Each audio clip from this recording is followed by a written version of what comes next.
45 வயசுக்கு மேல வலி இல்லாத யாராவது நீங்க பாக்குறீங்களா?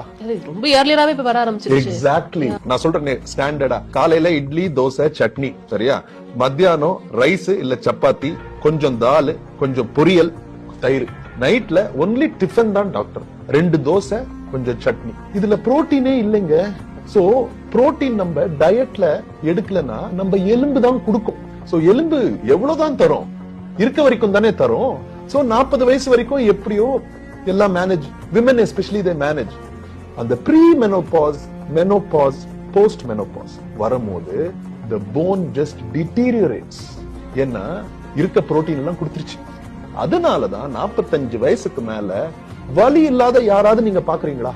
ரொம்ப ஏர்லியராவே இப்ப வர ஆரம்பிச்சிருச்சு. எக்ஸாக்ட்லி. ஏன்னா இந்தியால நம்ம புரோட்டீனோட டெபிசிட் ரொம்ப அதிகமா இருக்கு.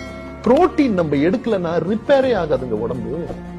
ஏன்னா இது அப்படியே ஒரு செல்லுன்னு நினைச்சுக்கோங்க சரியா. இந்த செல்லுக்குள்ள ஏதோ ஒரு இன்ஜுரி ஆகும் போது கிழிதுன்னா இந்த இடம் ஹீல் ஆகிறதுக்கு புரோட்டீன் சிந்தசிஸ் நடக்கணும். புரோட்டீன் சிந்தசிஸ் நடந்தாதான் இது இப்படி ஹீல் ஆகும். புரோட்டீனே கொடுக்கலனா எங்க இருந்து புரோட்டீன் சிந்தசிஸ் ஆகுறது?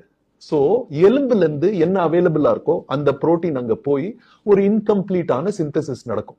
Quality of the cell will not be as good. ஏதோ ஒரு இன்ஜுரி ஆகும் போது கிழிதுன்னா இந்த இடம் ஹீல் ஆகிறதுக்கு புரோட்டீன் சிந்தசிஸ் நடக்கணும். புரோட்டீன் சிந்தசிஸ் நடந்தாதான் இது இப்படி ஹீல் ஆகும். புரோட்டீனே கொடுக்கலனா எங்க இருந்து புரோட்டீன் சிந்தசிஸ் ஆகுறது? சோ எலும்புல இருந்து என்ன அவைலபிளா இருக்கோ அந்த புரோட்டீன் அங்க போய் ஒரு இன்கம்ப்ளீட்டான சிந்தசிஸ் நடக்கும். Quality of the cell will not be as good. இந்த புரோட்டீன் இன்டேக்க பிராய்லர் சிக்கன் கூட சாப்பிட்டு நல்லா சமைச்சு சாப்பிட்டு யூ கேன் ஃபுல்ஃபில். ஏன்னா it is a cheap source and it's a healthy source. தோலை மட்டும் சாப்பிடாதீங்க, அதுல ஃபேட் கண்டென்ட் அதிகம். மத்தபடி go for it. Protein intake எடுக்கணும். புரோட்டீன் நீங்க எடுக்கலன்னா உடம்பு உங்களுக்கு ரிப்பேர் ஆகாது. on a daily basis நோய் உங்களுக்கு சரியாகாது. இம்யூன் செல்ஸ் உங்களுக்கு ஃபார்ம் ஆகாது. முடி வளராது. தோல் நல்லா இருக்காது. Protein is key for body building. ஸ்கூல்லயே சொல்லி கொடுப்பாங்க புரோட்டீனோட வேலை என்ன, பாடி பில்டர். அதை மறந்துடுறோமே நம்ம.